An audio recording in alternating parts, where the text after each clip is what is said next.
Mary has a question. She indicates that I've worked for an agent recently, and the pressure to hold hours down to repeat business has caused me to absorb many hours. Is there an industry standard for average hours per interview, per witness, respondent, or complainant? Any analysis, editing, and formatting?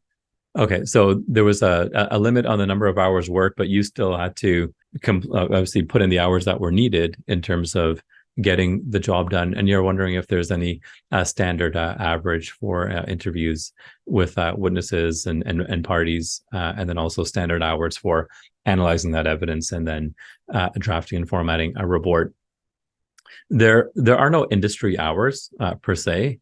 As you do the work, you get a sense in terms of how long something is going to take, and especially and that comes from the the nature of the allegations, right?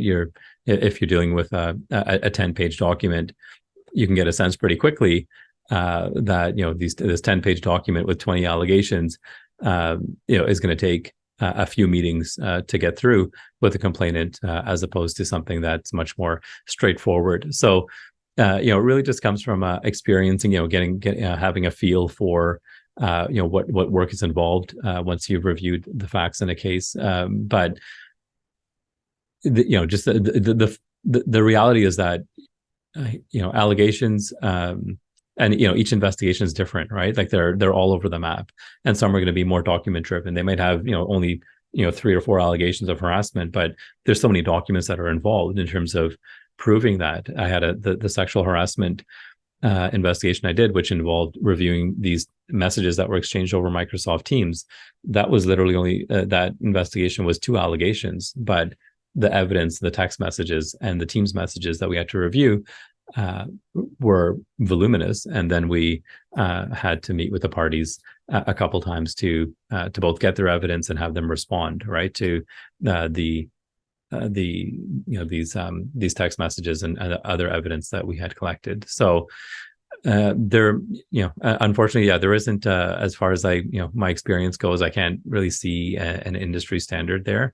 It really comes down to, as an investigator,